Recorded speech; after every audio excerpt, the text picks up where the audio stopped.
అసాంక్రమిక వ్యాధుల పంజాట. రాష్ట్రంలో భారీ సంఖ్యలో హై బీపీ షుగర్ పేషెంట్లు ఉన్నారట.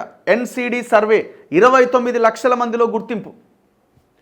అంటే తెలంగాణ ఒక వ్యాధుల తెలంగాణగా ఒక డేంజరస్ సిచ్యువేషన్లో ఉంది అని మనకు అర్థమవుతున్నది. ఎక్కువగా హై బీపీతో బాధపడుతున్న వాళ్ళు షుగర్ పేషెంట్లు ఉన్నారట. దాదాపు 29 లక్షల మందిలో గుర్తించిరట. శాంపుల్ ఎంతమంది తీసుకుంటే అంతమందిని గుర్తించారు. ఒక్కసారి ఇది చూద్దాం. మనం తెలంగాణలో హెల్త్కి సంబంధించిన వార్తలు కూడా చాలా ఇంపార్టెంట్ అని నాకు అనిపిస్తున్నది. ప్రజలు కూడా బాగా హెల్త్ కాన్షియస్ పెరిగిపోయింది కాబట్టే ఎక్కువగా వీడియోలు చూస్తున్నారు. సో ఇది చాలా ఇంపార్టెంట్. ఇగో రాష్ట్రంలో నాన్ కమ్యూనికబుల్ డిసీజెస్ కలవర పెడుతున్నాయట. రాష్ట్రంలో అసాంక్రమిక వ్యాధులు అంటే ఇవన్నీ కూడా దీర్ఘకాలికమైన వ్యాధులు, ఒకసారి వస్తే తగ్గే అవకాశం లేని వ్యాధులు ఇవన్నీ కూడా. ఎంతోమంది అధిక రక్తపోటు, బీపీ అండ్ మధుమేహం, షుగర్ వ్యాధి వంటి వాటి బారిన పడుతున్నారు. రాష్ట్ర వ్యాప్తంగా ఇలాంటి వారిని గుర్తించేందుకు జాతీయ ఆరోగ్య మిషన్తో కలిపి రాష్ట్ర వైద్య ఆరోగ్య శాఖ సర్వే చేపట్టింది. 30 ఏళ్లు పైబడ్డ వారిని ఇటీవల 2వ రౌండ్ స్క్రీనింగ్ చేయగా పెద్ద సంఖ్యలో బాధితులు ఉన్నట్టుగా తేలింది. 33 జిల్లాల్లో కలిపి మొత్తం 1,50,28,690 మందిని పరీక్షించిరట. అంటే దగ్గర 1,50,00,000 మందికి పరీక్షలు చేస్తే వీరిలో 19,31,994 మంది బీపీతోటి, 10,17,253 మంది షుగర్ వ్యాధితోని బాధపడుతున్నట్టుగా గుర్తించిరట. అంటే దగ్గర 30 లక్షల మంది. అంటే ఆల్మోస్ట్ 25-30% చెక్ చేసిన వాళ్ళలో ఉన్నారట. జీవనశైలిలో వచ్చిన మార్పుల వల్ల ఈ వ్యాధులకు గురవుతున్న వారి సంఖ్య పెరుగుతోంది.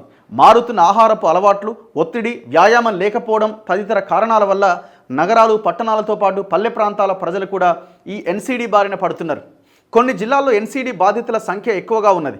కామారెడ్డి జిల్లాలో 4 లక్షల మందికి పైగా పరీక్షలు జరపగా ఏకంగా 90,000 మందికి పైగా బీపీతో బాధపడుతున్నారు. ఎక్కడిది?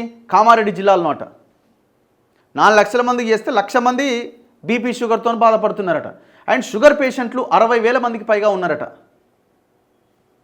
నాగర్ కర్నూలు జిల్లాలో 4,27,226 మందిని పరీక్షిస్తే బీపీ బాధితుల సంఖ్య 77,245. షుగర్తో బాధపడుతున్న వారు 38,614 మంది. హైదరాబాద్లో 11,75,000 మందిని పరీక్షిస్తే 73,000 మందిలో బీపీ, 43,000 మందిలో షుగర్ ఉన్నట్టుగా గుర్తించారు. మహబాద్ జిల్లాలో 3,85,000 మందిని పరీక్షిస్తే బీపీ బాధితులు 51,000 మంది, షుగర్ పేషెంట్లు 27,000 మంది ఉన్నారట. ఎంత భయంకరమైన రిపోర్ట్ ఒకసారి మనం ఆలోచించాలి. చాలామంది అంటారు ఏమంటే, ఏం తిన్నా ఏం కాదు కానీ ఎక్సర్సైజ్ చేస్తే అన్నీ పోతాయి అంటారు, ఏం రావంటారు. అంత ఉత్తదే. మనము తినే ఆహారంలో మార్పులు చేసుకుంటేనే మన బాడీ కరెక్ట్గా ఉంటుంది, బీపీలు షుగర్ల బారిన పడకుండా ఉంటాం. ఏమి తిన్నా ఏం కాదు, పొద్దుగాల లేచి ఎక్సర్సైజ్ చేస్తే అయిపోద్ది అన్నది ఉత్తదే. ఫస్ట్ మనం చేయాల్సింది మన ఆహారపు అలవాట్లలో మార్పులు రావాలి.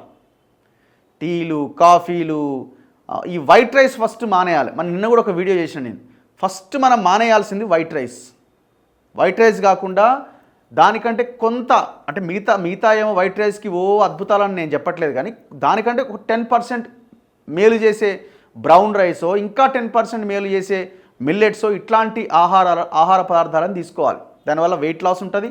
దానివల్ల ఆ తిన్న ఆహారము వెంటనే అరిగిపోకుండా నెమ్మదిగా అది డైజెషన్ అవ్వడం వల్ల, సో బ్లడ్లోకి ఇమీడియట్గా కలవకపోవడం వల్ల ఇట్లాంటి షుగర్ కానీ ఇంకోటి రాకుండా ఉండడానికి అవకాశం ఉంటుంది. అలవాటు చేసుకోవాలి ఇలాంటివన్నీ, తప్పదు. సో ఈ వైట్ రైసే అత్యంత పెద్ద మోసం. ఎంత పాలిష్డ్ ఉంటే మనకు అంత మంచి రైస్ అనుకుంటాం. జర్రాడ షాపు జర కొంచెం ఎర్ర కనబడంగానే ఇది మంచిది కాదురా అని తెల్లగా ఉన్నది అని అడుగుతాం. ఇది తప్పు. సో ఎక్సర్సైజ్ చేసినా ఇంకోటి చేసినా ఫస్ట్ మన ఆహారపు అలవాట్లో చేంజెస్ కావాలి. పొద్దుగా నైట్ 8 లోపు మనం డిన్నర్ కంప్లీట్ చేసుకోవాలి. అట్లీస్ట్ మ్యాక్సిమం టైం అది. అయితే 6 పాసిబుల్ కాదు కాబట్టి అట్లీస్ట్ 7 లేదంటే మ్యాక్సిమం 8 o'clock. మనం 11:30కి 12 గంటలకు తింటే ఇగో ఇట్లాంటివి వస్తాయి. పొద్దున లేవంగానే టీలు, కాఫీలు తాగడం మానేయండి.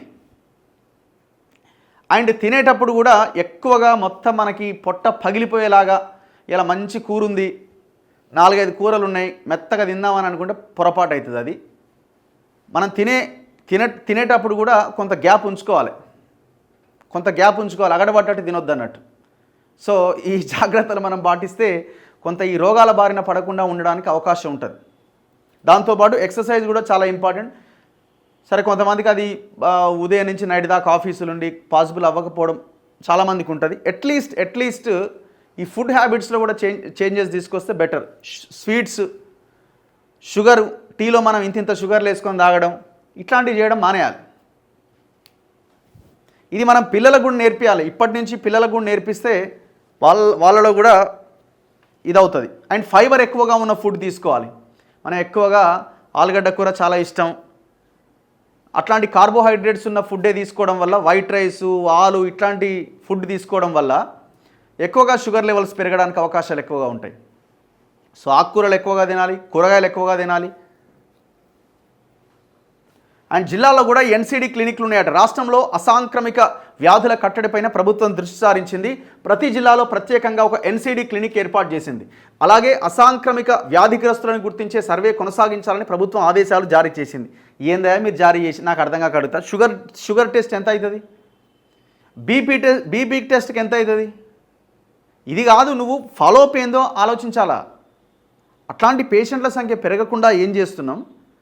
బీపీ షుగర్లు వచ్చిన వాళ్ళకి మనం ఏం మెడిసిన్స్ ఇస్తున్నాం, వాళ్ళని ఎట్లా ఆ వ్యాధి నుంచి మనం బయటపడేసే ప్రయత్నం చేస్తున్నాం అన్నది ఆలోచించాలా. ఏం చేస్తారు ఈ క్లినిక్లలో? టెస్ట్ చేస్తారు అంతే. ఏముంది, అది ఇదేంటి మన షేక్ చుట్టి చెక్ చేస్తే అయిపోయాయి. బీపీ ఎంత ఉందో తెలిసే. షుగర్ టెస్ట్కి ఎంత అవుతుంది? ఇదేనా ఇక మీ క్లినిక్లో చేసేది? ఇంతకు మించి ఏమన్నా ఉందా?